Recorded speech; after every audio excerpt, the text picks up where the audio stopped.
ನಮಸ್ಕಾರ ಎಲ್ಲರಿಗೂ. Welcome back to love to cook with Padma. ಇವತ್ತು ಒಂದು ಒನ್ ಪಾಟ್ ಸಾಂಬಾರ್ ರೆಸಿಪಿ ಅಂತ ಹೇಳ್ಬೋದು. ಜಾಸ್ತಿ ಕಷ್ಟ ಇಲ್ದಿರ, ನಿಮಗೆ ಸಮಯ ಇಲ್ಲದೆ ಇರೋವಾಗ ಅಥವಾ ಹುಷಾರೇನಾದರೂ ಇಲ್ಲದೆ ಇರೋವಾಗ ಮನೆ ಊಟನೇ ತಿನ್ನಬೇಕು ಅಂತ ಅನಿಸುತ್ತೆ ನೋಡಿ. ಅಂಥ ಟೈಮಲ್ಲಿ ಇಂತಹ ಸಾಂಬಾರು ಮಾಡಿಕೊಂಡು ಬಿಸಿ ಬಿಸಿಯಾಗಿ ಊಟ ಮಾಡೋದ್ರಿಂದ ತುಂಬಾ ಒಂಥರ ತೃಪ್ತಿ ಸಿಗುತ್ತೆ. ಹಾಗೆಯೇ ನಿಮ್ಮ ಅರ್ಧ ಸುಸ್ತು ಮತ್ತು ಆಯಾಸ ಎಲ್ಲ ದೂರ ಆಗೋಗುತ್ತೆ ನೋಡಿ. ಇದು ತಿಂತಾಯಿದ್ರೆ ನಿಮಗೆ ಅಬ್ಬಾ ಎಷ್ಟು ಚೆನ್ನಾಗಿದೆ ಊಟ, ಇದು ನಮ್ಗೆ ಸ್ಯಾಟಿಸ್ಫ್ಯಾಕ್ಷನ್ ಲೆವೆಲ್.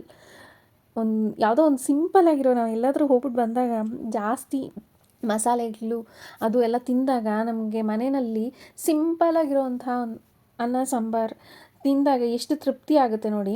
ಆ ಥರ ಇರುವಂತಹ ಸಾಂಬಾರಿದ್ದು. ಇದನ್ನು ಅತಿ ಬೇಗನೆ ಮಾಡ್ಕೊಬೋದು, ಅಷ್ಟೇ ಟೇಸ್ಟಿಯಾಗಿರುತ್ತೆ. ಇದೆಲ್ಲ ನೀವೆಲ್ಲ ಒಂದು ಸತಿ ಖಂಡಿತ ಟ್ರೈ ಮಾಡಲೇಬೇಕಾಗಿರುವಂಥ ರೆಸಿಪಿ. ಹಾಗಾದರೆ ಬನ್ನಿ ನೋಡ್ಕೊಂಬರೋಣ. ಇದು ಮಾಡ್ತಾ ಇರೋದಕ್ಕೆ ಕಾರಣ ಏನಂದರೆ, ಇವತ್ತು ಬೆಳಗ್ಗೆಯಿಂದ ನನಗೆ ಡಸ್ಟ್ ಅಲರ್ಜಿ ಆಗಿತ್ತು. ಬರೀ ಸೀನೋದೇ ಆಗೋಗಿತ್ತು ನನಗೆ. ಆಮೇಲೆ ಸಾಯಂಕಾಲ ಆದಂತೆ ತಲೆನೋವು, ನೆಗಡಿ ಎಲ್ಲ ಸ್ಟಾರ್ಟ್ ಆಯಿತು. ಏನು ಮಾಡೋದು, ಅಡುಗೆ ಜಾಸ್ತಿ ಟೈಮ್ ಹಿಡಿಯುವಂಥ ಅಡುಗೆ ಮಾಡೋದಕ್ಕೆ ಇಂಟ್ರೆಸ್ಟೂ ಇರಲಿಲ್ಲ, ಅಡುಗೆ ಮಾಡಬೇಕು ಅಂತಲೂ ಅನ್ನಿಸ್ತಿರ್ಲಿಲ್ಲ. ಸರಿ, ಇನ್ನು ಮಕ್ಕಳಿಗೋಸ್ಕರನಾದರೂ ಏನಾದರೂ ಸ್ವಲ್ಪ ಹೆಲ್ದಿಯಾಗಿರೋದು ಮಾಡೋಣ ಅಂತ ಅಂದ್ಬಿಟ್ಟು ಇದನ್ನು ಫ್ರಿಡ್ಜಲ್ಲಿ ಹೀರೆಕಾಯಿ ಇದ್ದಿದ್ದು ಕಾಣಿಸ್ತು. ಹಾಗಾಗಿ ಇದನ್ನು ಮಾಡೋಣ ಅಂತ ಅಂದ್ಕೊಂಡು ಮಾಡ್ತಾಯಿದ್ದೀನಿ. ಈ ಸಾಂಬಾರು ಮಾಡಬೇಕಾದ್ರೆ ನಮಗೆ ತರಕಾರಿ ಎಲ್ಲ ಹಚ್ಚಿಟ್ಕೊಂಬಿಟ್ರೆ ಮುಕ್ಕಾಲು ಭಾಗ ಕೆಲಸ ಮುಗೀತು ಅಂತ ಅಂದ್ಕೊಳ್ಳಿ.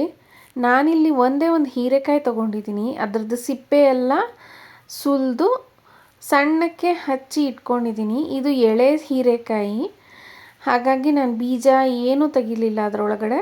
ಬರೀ ಆಚೆ ಇರೋ ರಫ್ ಆಗಿರೋ ಸಿಪ್ಪೆನ ಮಾತ್ರ ಸುಲಿದು ಸಣ್ಣಕ್ಕೆ ಹಚ್ಚಿ ಇಟ್ಕೊಂಡು, ಮತ್ತು ಒಂದು ಈರುಳ್ಳಿ ತೊಗೊಂಡು 2 ಟೊಮೆಟೊನ ಹಚ್ಚಿ ಇಟ್ಕೋತಾ ಇದ್ದೀನಿ. ಹಾಗೆ ಒಂದು 4ರಿಂದ 5 ಹಸಿಮೆಣ್ಸಿನ್ಕಾಯಿ ತೊಗೊಂಡಿದ್ದೀನಿ. ಇದು ಜಾಸ್ತಿ ಖಾರ ಇರೋದಿಲ್ಲ, ಹಾಗಾಗಿ 4ರಿಂದ 5 ಮೆಣಸಿನ್ಕಾಯಿ ಉದ್ದುದ್ದಕ್ಕೆ ಹಚ್ಚಿ ಇಟ್ಕೊತಾ ಇದ್ದೀನಿ. ಆಮೇಲೆ ಒಂದು 5ರಿಂದ 6 ಎಸಳು ಬೆಳ್ಳುಳ್ಳಿ ಸಿಪ್ಪೆ ತೆಗೆದು ಇಟ್ಕೊಳ್ಳಿ. ಈಗ ಒಂದು ಕಡಾಯಿ ತೊಗೊಂಡು ಒಂದು ಚಿಕ್ಕ ಗ್ಲಾಸಲ್ಲಿ, ಒಂದು ಟೀ ಕುಡಿಯೋ ಗ್ಲಾಸಲ್ಲಿ ನಾನು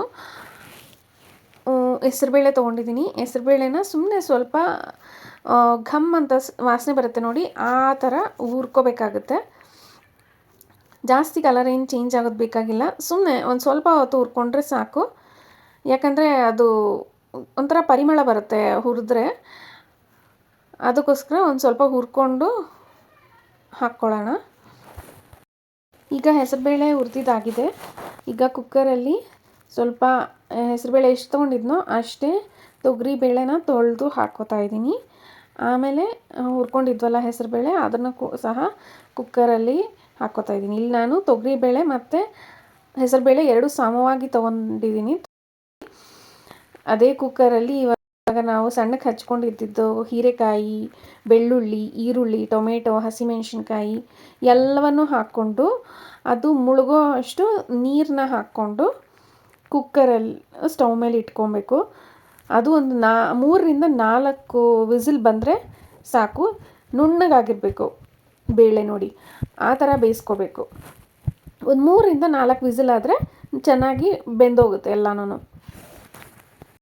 ಈಗ ಪಾತ್ರೆಯಲ್ಲಿ 2ರಿಂದ 3 ಸ್ಪೂನ್ ಎಣ್ಣೆ ಹಾಕ್ಕೊಂಡು 1 ಸ್ಪೂನ್ ತುಪ್ಪ ಹಾಕ್ಕೊಳ್ಳೋಣ. ತುಂಬಾ ಚೆನ್ನಾಗಿರುತ್ತೆ. 1 ಸ್ಪೂನ್ ತುಪ್ಪ ಹಾಕ್ಕೊಂಡ್ರೂ ಅದರದ್ದು ಫ್ಲೇವರ್ ತುಂಬಾ ಚೆನ್ನಾಗಿರುತ್ತೆ. ಅದು ಸ್ವಲ್ಪ ಕರಗಿದ ಮೇಲೆ ಸಾಸಿವೆ, ಜೀರಿಗೆ, ಕರಿಬೇವಿನ ಸೊಪ್ಪು, ಸ್ವಲ್ಪ ಒಣಮೆಣಸಿನ್ಕಾಯಿ ಹಾಕ್ಕೊಂಡು ಹುರ್ಕೊಬೇಕು ಲೈಟಾಗಿ. ಇದೆಲ್ಲ ಹುರಿದಿದ್ದಾದಮೇಲೆ ಸ್ವಲ್ಪ ಸ್ಟವ್ನ ಸಿಮ್ ಮಾಡಿಕೊಂಡು ಒಂಚೂರು ಇಂಗು ಮತ್ತು ಅರಿಶಿನ 2 ಹಾಕ್ಕೊಂಡು ಸಿಮ್ಮಲ್ಲೇ ಸ್ವಲ್ಪ ಹುರ್ಕೊಳ್ಳಿ. ಯಾಕಂದರೆ ಇಂಗು ಮತ್ತು ಅರಿಶಿನ ಸೀದೋಗಬಾರ್ದು ಅದಕ್ಕೆ.